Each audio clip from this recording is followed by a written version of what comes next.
Isso é só um espirro. Vou começar me apresentando. Eu sou Francisco Eduardo Carvalho Costa, biólogo, bacharel e licenciado, mestre e doutor em biotecnologia pela USP, pós-doutor em microbiologia aplicada pela Unesp. E atualmente sou professor do Instituto Nacional de Telecomunicações, em especial no curso de Engenharia Biomédica.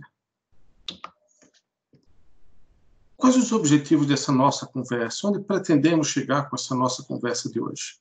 Primeiro, compreender o que é a biossegurança. Ou seja, essa biossegurança é algo que se aplica apenas a empresas, hospitais, laboratórios, escolas, ou também se aplica ao nosso dia a dia. Avaliar os principais riscos associados a um espirro. Já que começamos esse bate-papo com o espirro, vamos girá-lo em torno de um espirro. Então, que riscos um espirro representa? Propor metodologias de proteção individual e coletivas. Então, nós vamos abordar algumas metodologias, mas eu gostaria que vocês pensassem e propusessem no seu dia a dia, nos seus ambientes de estudo, trabalho ou familiares, algumas metodologias de proteção individual e coletiva. Espirrei. E daí? Nós temos escutado muita gente falar isso. E daí que um espirro, se nós olharmos a figura aqui ao lado, em frações de milésimos de segundo, ele pode percorrer até 8 metros. Ou seja, um único espirro pode, em linha reta, atingir 8 metros. Ah, mas o que é que tem? No máximo vai ser um cheirinho não muito bom, né? Nada demais. Ou essas partículas vão logo cair no chão. No máximo a pessoa vai sentir o cheiro e passa. Doce ilusão. Se nós olharmos aqui nessa tabela, o que nós vemos? No espirro nós temos tanto gotículas quanto aerosóis. Gotículas, você já deve ter tido o desprazer de alguém espirrar do seu lado e literalmente você sente aquela água, aquele espirro batendo em você. Já o aerosol é aquela névoa que se forma no espirro. As partículas, elas conseguem percorrer até 1 metro e vão permanecer no ar de segundos a minutos. Ou seja, o material particulado não apresenta tanta propagação quanto o aerosol, aquela névoa. Aquela névoa pode percorrer, como nós falamos no slide anterior, até 8 metros. E ela pode permanecer horas em suspensão no ar. Ou seja, por horas, alguém ou algumas pessoas vão compartilhar do seu espirro. Muito bem, você quer compartilhar, mas compartilhe outras coisas, menos um espirro. E o que sai nesse espirro? Nós temos aqui algumas fotos do CDC de materiais, seres vivos, que podemos encontrar num único espirro. Mais à direita, nós vemos o atual e mais famoso do momento, o Covid, o SARS-CoV-2. Ao meio, nós temos um diplococcus, que pode provocar, por exemplo, uma pneumonia, entre outras coisas. E mais à esquerda, um bacillus. Tudo isso pode sair num único espirro. Ah, mas eu estou saudável. Ah, mas eu estou bem, estou sem febre, não tenho mal-estar, não tenho nada disso. Preciso mesmo assim ter esses cuidados? Sim. Porque o que nós vemos numa disciplina de segurança biológica é que boa parte dos portadores de uma doença, de uma patologia, são o que nós chamamos de seres assintomáticos. Eles têm a doença, eles liberam o patógeno, eles contaminam os outros, mas não apresentam sintomas. Então, muitas vezes, essa pessoa não sabe que está doente. Então, um espirro é sempre sinal de que tem algo aí a ser monitorado. E o que pode ser transmitido por espirro? Quais vírus, quais bactérias podem ser transmitidas por um único espirro? Então, nós temos aqui meningococo, você pode ganhar de brinde a meningite, olha que coisa boa. Uma tuberculose, Mycobacterium tuberculose. Uma difteria, que é um clostridium. Bacillus pertussis e vários vírus. Sarampo, varicela, coronavírus.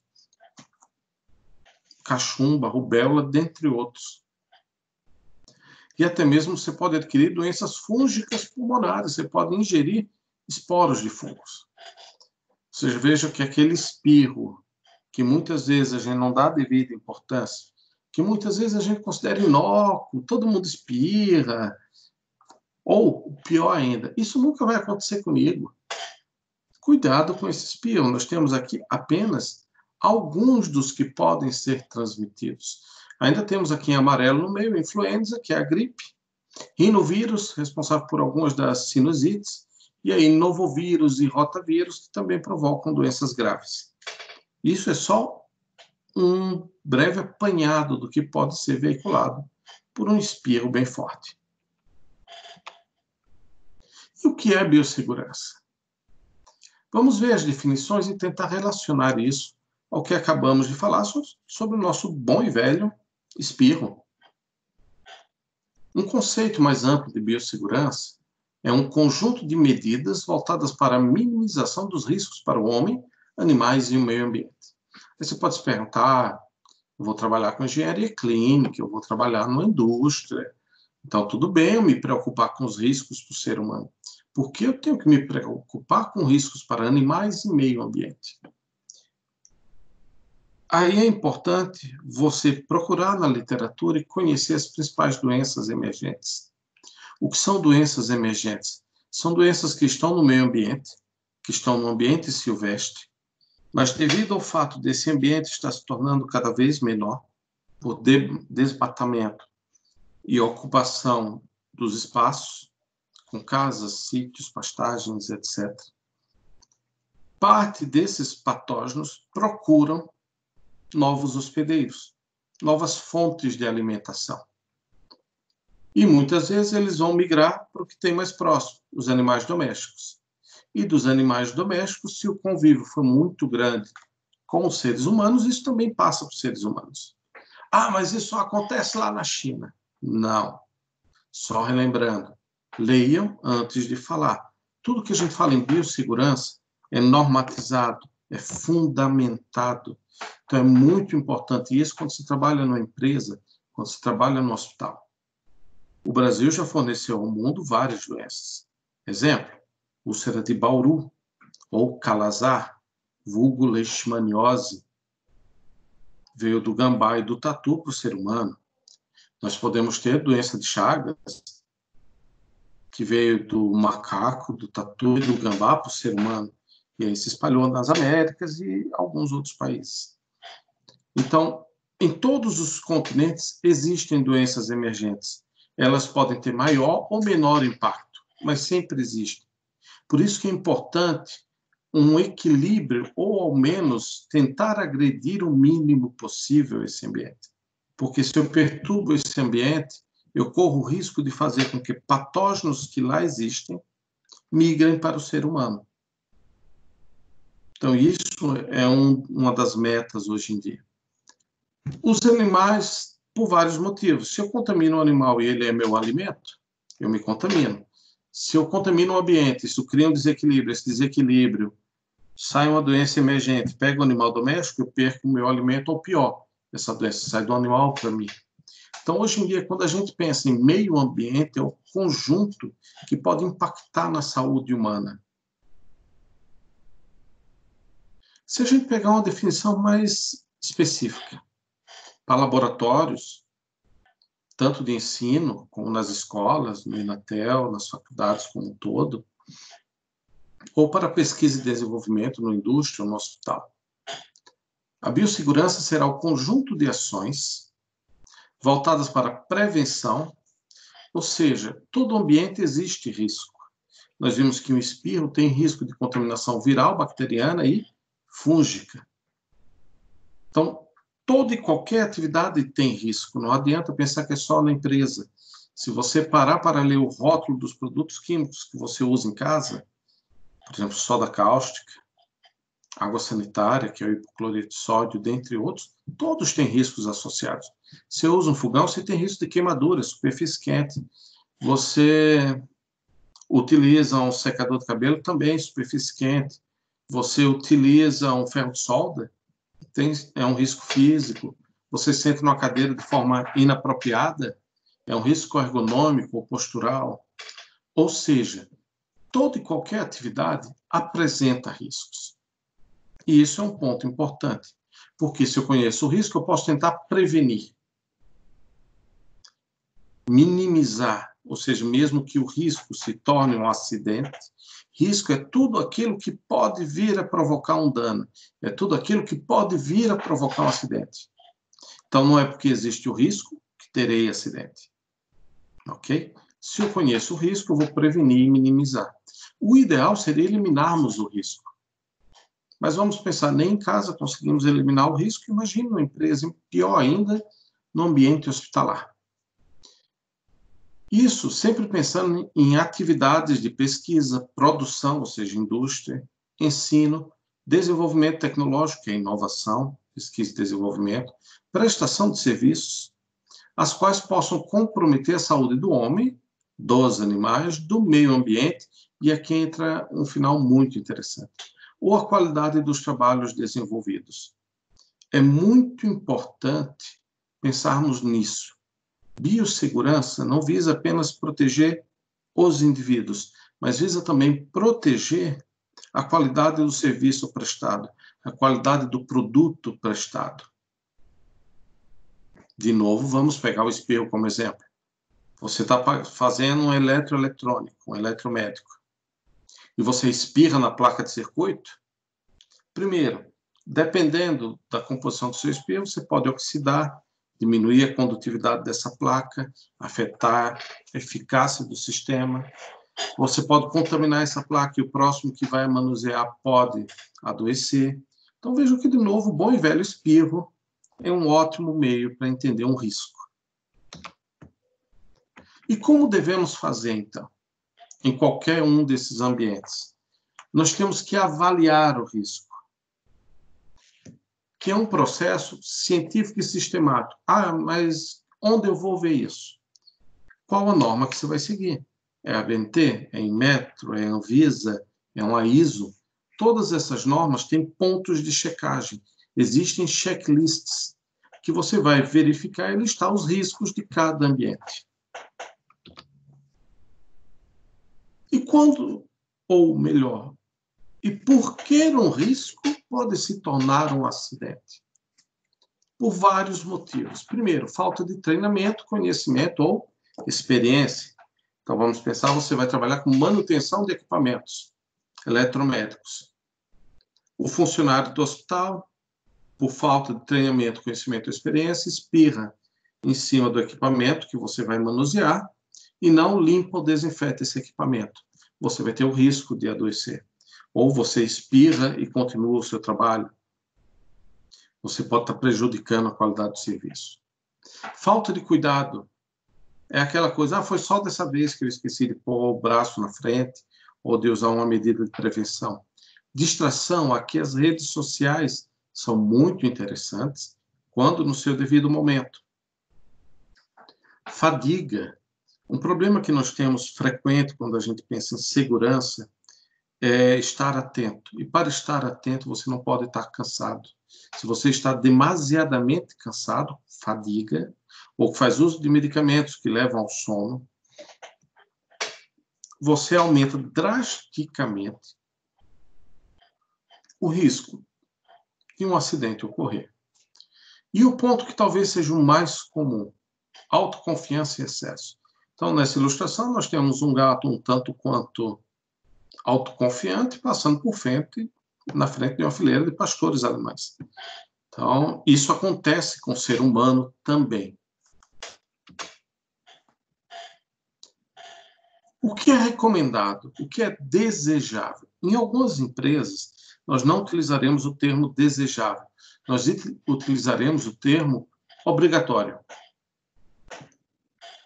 Trabalhar num ambiente laboratorial, empresa, hospital, seja lá o que for, o indivíduo deve ser responsável pelo seu trabalho e evitar atitudes que possam acarretar acidentes e possíveis danos para si e para os demais. Isso é biossegurança. Prevenir-se contra perigos que possam surgir do seu trabalho ou de outros, prestar atenção. Então, o uso do ferro, por exemplo, do ferro de solda. se você não tiver cuidado e pegar de qualquer jeito, você pode se queimar. Então, é bom ter cuidado. Não deve distrair-se aos demais com conversas paralelas. Aqui é outra coisa, você tira a atenção do outro. Você pode provocar acidentes.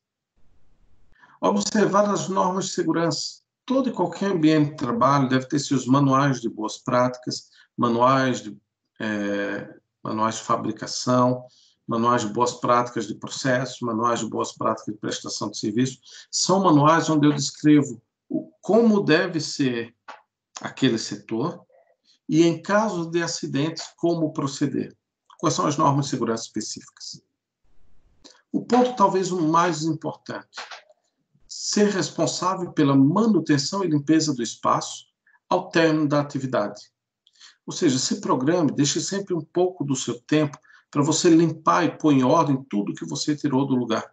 Ou você gostaria de chegar no seu trabalho, na sua casa e encontrar tudo bagunçado? Normalmente nós não gostamos disso. Então é importante a gente ter esse cuidado. E no caso do espirro, que foi onde começamos? O que está aqui ilustrado é correto? Você pode tossir sem nada na frente da boca, ou apenas colocar a mão e depois você vai e aperta a mão de outra pessoa, ou dá um tapinha nas costas do outro. Ou melhor, você pega um pedaço de bolo e oferece para o outro com a mesma mão que você acabou de encharcar de espirro. É claro que nenhuma dessas duas situações é a correta. Você tem que se cuidar para garantir o cuidado do outro. Isso em empresa é crucial. E no nosso dia a dia também deveria ser. E o que seria o correto? O mais prático é se acostumar a tossir ou espirrar no braço. Ah, professor, mas e se sair algo? E se sujar minha roupa? Vai e limpa. Mas é melhor do que contaminar seu trabalho, é melhor do que contaminar seus colegas de trabalho, seus familiares. Um lenço, você põe na frente do rosto. Lenço descartável, aquele lenço de pano que você guarda e usa várias vezes, não é aconselhável. Ele vai só aumentando a microbiota ali. Ele se torna um material cada vez mais infectante. O ideal seria tossir na própria máscara. Ok? Mas essas são atitudes que hoje em dia a gente tem que ter cuidado e provavelmente vai ser o novo normal. Em muitas empresas isso já é o dia a dia, principalmente em ambiente hospitalar, isso já deveria funcionar, que o objetivo aqui é você não prejudicar o trabalho do grupo. Porque se você tem um colega que fica doente por causa do seu espirro, primeiro, ele vai se ausentar do trabalho. Essa ausência representa custo para a empresa, representa custo para os cofres públicos, e para a empresa isso não é interessante. Então, muitas empresas hoje em dia penalizam o funcionário que espirra ou tosse, como no slide anterior, porque isso é um risco de outros funcionários ficarem doentes e de eu perderem produtividade. Literalmente, se não aprende pela empatia, pelo bem ao próximo, vai aprender por regras da empresa. Então, isso é biossegurança, quando eu uso a regra para garantir a segurança do todo. Empatia é no nosso dia a dia, é de cada um. Se você escolhe ou não, então muitas vezes a gente vê ter funcionários ou alunos que no laboratório cumprem à perfeição isso, e quando saem na rua descuidam geral. Mas aí na rua não podemos exigir. E como se proteger então? Que máscara usar? Existem vários modelos de máscaras. A máscara, normalmente, ela é classificada como EPI, Equipamento de Proteção Individual. Por quê? Porque ela me protege principalmente do material particulado. Do aerosol, dependendo do tamanho do aerosol, é pequeno demais, passa pela máscara, mas ela já consegue conter boa parte da contaminação. E aí depende do tipo de máscara, da boa e velha máscara de pano até a máscara cirúrgica com filtro de carvão ativado no meio da página. Mas no momento que eu espirro e estou usando a máscara, minha máscara agora atua como equipamento de proteção coletiva. Eu estou protegendo todos os que estão em minha volta.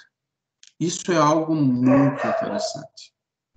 Então, um ponto importante para a gente ver em biossegurança é que a contextualização do uso de um determinado procedimento ou equipamento Pode fazer com que ele proteja apenas a mim, equipamento de proteção individual, quando o outro espirra próximo a mim e evita que eu me contamine, ou minimiza, como diz a própria norma.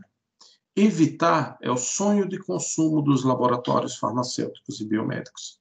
Mas evitar um risco é algo muito difícil. A gente minimiza. Então, nós vamos minimizar o risco de contaminação, é o EPI.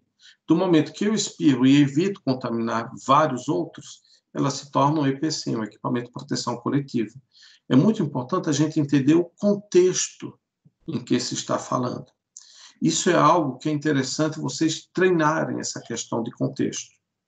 Ou seja, no dia a dia, se você usa máscara o tempo todo, provavelmente você está fazendo isso por empatia. Você está fazendo para proteger a si e aos demais. Se você só usa máscara quando obrigado no ambiente de trabalho, você está seguindo uma norma trabalhista ou uma norma da empresa. Então vejam que a mesma máscara vai ter impactos sociais diferentes. Mudou só o contexto.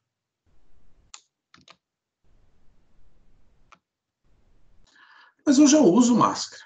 Também pego e passo o tempo todo álcool gel. Ainda preciso lavar as mãos? Não lavar as mãos, nem pensar. Ou seja, mesmo com o uso da máscara, mesmo com o uso do álcool gel, é obrigatória a lavagem das mãos. Por um motivo simples. Se você passa o álcool na mão depois do espirro, vai só dar cheirinho de álcool. Mas as bactérias e os vírus continuam ali. Porque tem matéria orgânica que saiu junto com o espirro que protege essas bactérias e vírus de serem destruídas pelo álcool. Então é muito importante sempre lavar a mão. Porque o álcool é o que nós vemos na teoria como um desinfetante. Ele mata uma porcentagem dos micro-organismos. Só que a grande maioria dos desinfetantes só tem efeito após uma limpeza prévia. Ou seja, se não lavar as mãos, não adianta de nada passar o álcool. No máximo vai dar cheirinho de limpo, mas está muito sujo. Ou seja, higiene é crucial. Na lavagem correta das mãos, mas eu tenho que lavar o tempo todo daquele jeito. Eu vou perder quase 2 minutos lavando as mãos, depois com a prática é menos de 30 segundos. Seria o ideal, se você toda vez lavasse as mãos corretamente. Mas, por favor, não é porque a água está fria que você vai molhar e tirar a mão correndo e dizer que lavou. Você está pondo em risco a si mesmo. Não só pelo vírus, como falamos aqui, mas você está ingerindo parasitas que vão ficar embaixo das unhas. É o veículo mais comum para a transmissão de parasitoses. Mas a higiene não é só das mãos. Chegou em casa, toma um banho. Mas eu saio 4, 5, 6 vezes. Toda vez eu vou tomar um banho? Também não. Chama-se bom senso. O que se aconselha? Mudanças de hábitos. É igual na empresa. Na empresa, não autorizamos o funcionário ficar saindo do setor o tempo todo. Ele tem que se organizar, criar uma rota. Olha, eu vou primeiro nesse setor, depois nesse, depois naquele e retorno. Para minimizar o entra e sai, para minimizar a perda de tempo. Esse é um conceito empresarial que seria muito importante usarmos no nosso dia a dia. E o que isso tem a ver com esse negócio de biossegurança? Se você faz isso, você tem uma rota conhecida e você, ao chegar, você pode se higienizar corretamente. Não precisa ficar fazendo de conta ou tomando vários banhos ao dia. Essa higiene também tem a ver com os alimentos. Porque alguém pode ter espirrado na gôndola do supermercado em cima das frutas. Aí você vai, chega em casa, come a uva sem lavar, que delícia. Quem garante que quem pôs a uva ali na bancada lavou as mãos depois que saiu do banheiro? Eu garanto que a grande maioria não lava. Fizemos um trabalho, já está até publicado. Então, higiene dos alimentos, do ambiente e pessoal é muito importante. Não só em casa, que tem ilustração de uma senhora fazendo isso na cozinha. Mas vamos pensar, o hospital tem uma cozinha. O hospital tem a farmácia de manipulação. Na própria engenharia clínica, vocês têm que desinfetar o material de trabalho para não levar contaminantes para o centro cirúrgico, por exemplo. Então, higiene vai ser algo que gira em torno de toda essa questão da biossegurança. Seja por um simples espirro, ou seja no hospital de grande porte. Aproveito para agradecer o tempo que vocês passaram aqui me escutando. Gostaria que pensassem e proponham nos seus ambientes de trabalho, familiares, dia a dia, como usar esses conceitos para toda essa questão de melhoria da qualidade de vida, aumento da produtividade, com o uso da biossegurança. Muito obrigado a todos.